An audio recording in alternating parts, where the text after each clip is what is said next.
السلام علیکم ملګرو اکثر خلک مالټي خوراک کوي نو د هغې صحیح طریقه ورته نه معلومه صحیح طریقه څنګه راغله زه تاسو ته ښیم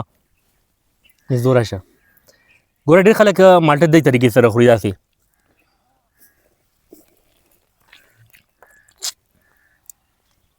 وخوري هغه رس چې کوم دی هغه اوس کې خو هغه دې چې کوم دا سپین پوستکی دا پاتې شي نو دې کې نیمه فایده خو هغې ته میلاو شو نیمه دې کې پرېښودله هغه څنګه هغه داسې صحیح طریقه دا ده چې تاسو راواخلئ یو پره او دې طریقې سره خورئ داسې دې کې چې کوم دا سپین پوستکی پاتې شي دې ته وایي فایبر او دا د معدې لپاره د کولمو صحت لپاره د کومو خلکو کانسټیپیشن یعنې خېټه سخته وي هغې لپاره ډېر بهترین دی استعمال تاسو چې روزانه 2-3 مالټې داسې خورئ چې د دننه چې کوم چلکه د سپین پوستکی دې سره خورئ د کولمو مسلې هم نه راځي آی بي اس مسله هم نه راځي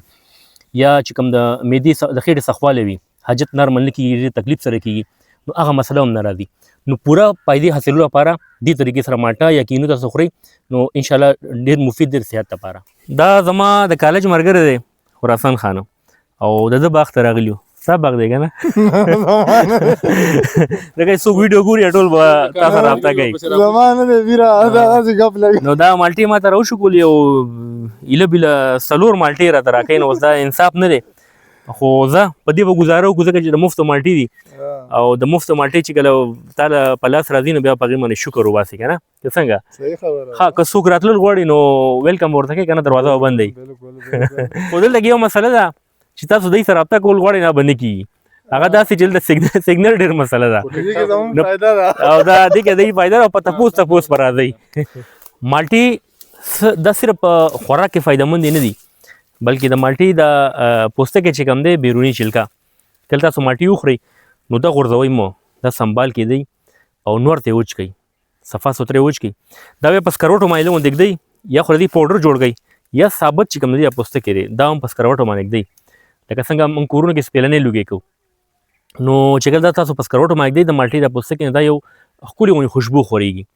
نو ذهني تناو ټینشن ډپریشن هم دې سره ختمیږي او بل خوشګوار احساس هم راځي مثال کوم ماحول کې تاسو اګربتۍ بلوئ نو هغې پسې تاسو د مالټې د پوستکی بلولی شي ډېر ملګري چې کوم د ما سبسکرایبر دي هغې به ذهن کې دا سوال پیدا کېږي چې یاره د مالټو د باغونه کم ځای کې دي نو خیبر پښتونخوا کې په اکثرو علاقو کې دي خو زه چې کوم دی کې موجود یم دا د نوخار یو سیمه ده کاکا صاحب سره او دلته کې بدرخیل ورته وایي نو دا باغونه هلته کېږي دلته کې چې څومره علاقه ده دې ټول کې د مالټو باغونه ډېر زیات مقدار کې دي ستاسو په علاقه کې مالټې په څه نرخ کې دي نو تاسو ما ته خامخا په کمنټس کې ووایئ او که دا ګرانې وي که نه نن سبا خو ویل کېږي چې ګرانې نه دي خو که ډېرې نه شي خوړی نو یو دانه 2 دانې خامخا خورئ ګورئ چې څومره فطرت ته نږدې ماحول وي پرسکونه نو هغې کې تاسو کله کینئ پاسئ نو ذهني سکون به میلاویږي ټینشن ډپریشن هم دې سره ختمیږي ضروري نه چې د هرې بیمارۍ علاج په دوایي باندې وشي تاسو ماحول خپل چینج کوئ داسې شور شرابي ماحول نه تاسو داسې ماحول ته ځئ چې هلته سکون وي لکه اوس ګوره زه کوم ماحول کې موجود یم بوټي دي د مرغو اوازونه دي ګلونه دي نو چې کوم ځای کې هم ګلونه وي بوټي وي د مرغو اوازونه وي نو هلته کې ذهني سکون میلاویږي انسان ته دا قدرتي طریقه ده ګورې په دنیا کې ډېر قسمه طریقې علاج چې کوم دی آرایش دي صرف په دوايانو باندې علاج نه کېږي بلکې څنګه فیزیوتراپي کېږي مالش کېږي د پټو لپاره دردونو لپاره دغسې فریګرنس تراپي کېږي یعنې د خوشبو باندې هم علاج کېږي ذهني تناو لپاره نو دغسې علاج بالغذا کېږي لکه څنګه زه تاسو ته وایم شیره د کم مسلې لپاره کم میوه ښه ده سبزي ښه ده کم خوراک پکار دی دغه علاج بالغذا ده نو ډېر طریقې داسې دي چې هغه تاسو استعمالوئ نو دوایي استعمال ضرورت به انشاءالله تاسو نه راځي کوشش کوئ چې داسې ماحول ته خامخا ځئ چې کوم دی کې ونې بوټي وي یا ګلونه وي د مالټې قسمونه خو ما ذکر وکړو چې که هر قسم مالټه وي د صحت لحاظ سره هیلث بینیفټس دې کې څه تبدیلي نشته مثال که د هر علاقې مالټه وي خو چې مالټه وي نو صحت لپاره یو شان فایدې لري لکه یا خلک وایي چېرې د سره مالټه ده که نه بلډ والا یا د پلۍ مالټه ده یا د بل کوم ځای مشهوره ده دیر کې یو علاقې مشهوره ده رباط خانپور مالټې مشهور دي خو د صحت لحاظ سره دې کې څه فرق نشته دی لکه مثال که د دې ویټامین سي مقدار دی هغه هم دې کې صحیح دی ټولو کې یو شان وي فایبر مقدار شو مثال چې څومره ویټامینز دي پکې نو هغه د معدې لپاره د سکین لپاره خاص کر مالټه چې کوم ده اکثر یخني موسم راشي تاسو به کتلی نو دا سکین خشک شي سرمنه سپوره شي اکثر لاس کې کریکس راسي چاودي راځي پوندې چوي ډېرې زیاتې مخ کې چاودي راځي یا شونډې ډېرې زیاتې شوي نو بیا ډېر خلک کیمیکلز والا کریم هغه استعمالوي خو د هغې فایدې نه وي نو ګوره د کریمانو ضرورت پکې نه راځي ګوره بهترین سیس چې کوم دی یو خو ارکې ګلاب دی په یخنۍ کې ارکې ګلاب تاسو بیروني استعمالوي په سکین باندې نو سکین مو نرم وي خشکي به هم نه وي او چوي به هم نه انشاءالله کریکس به پکې نه راځي دغسې د ویټامین سی مقدار تاسو ډېر کوي ویټامین سی په څه کې دی فروټر شو مالټه شو راکینی شو بلکې د یخنۍ د قدرت داسې نظام دی چې کوم موسم وي دغه لحاظ سره ورسره میوې هم راځي لکه ګرمۍ کې د اوبو مقدار ډېر پکار وي نو داسې میوې راځي لکه هندوانه شوله هغې کې د اوبو مقدار ډېر زیات سیوی نو هغه اوبو کمې برابرېږي دغسې یخنۍ موسم کې د سکین مسلې ډېر زیاتې شي د سرمنه د مخه نو هغې لپاره ویټامین سی مقدار پکار وي نو ویټامین سی بیا د ژمي موسم کې چې کوم میوې راځي لکه فروټر شو کینو شو مالټې شولې انار شو انار خیر اوس د خلکو د اغېستلو نه د وس نه بار دی خو دا مالټې کینو فروټر خو ارزان دي نو د وافر مقدار کې استعمال څومره ډېر استعمالوي نقصان نشته څه ساید افیکټ یې نشته دی او ویټامین سی مقدار به برابر وي د سکین مسلې به هم نه راځي شونډې هم نه شوي او مخ به هم نه شوي انشاءالله تاسو تپوس کولو ما ډاکټر صاحب دا تپوس کولو ډېر خلک وایي چې یاره دا به یو شی که نه دا مالټې زکام دپاره وایي دا ډېر ښه کار کوي نو دا بالکل د دې د پوستکي د چلکي قهوه چې کومه ده د دې ګوره د مالټې پوستکي نه تاسو سفوب جوړوئ پاوډر چې ورته وایي هغه هم تاسو ګوره یو بهترین نسخه د خیم د سکین لپاره او دا ډېر پرفیکټ ده د مالټې پوستکي تاسو وچ کړئ او هغې نه پاوډر جوړ کړئ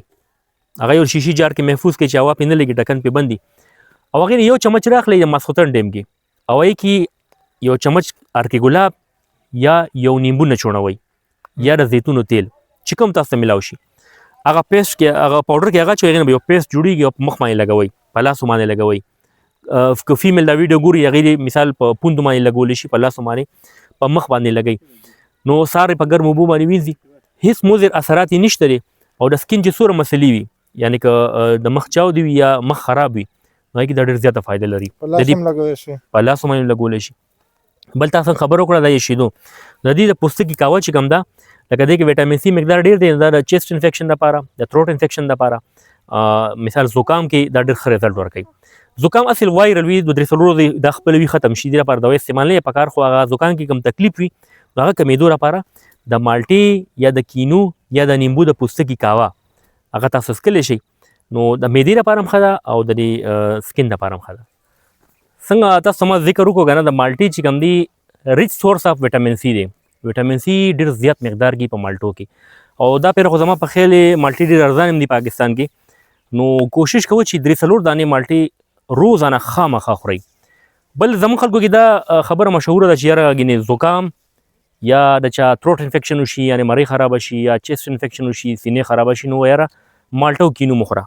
دا خبره بالکل صحیح نه ده دې کې داسې حقیقت نشته ګینې چې یاره زکام کې مالټه خوراک ښه نه دی بلکې په زکام کې د مالټې خوراک ډېر زیات مفید دی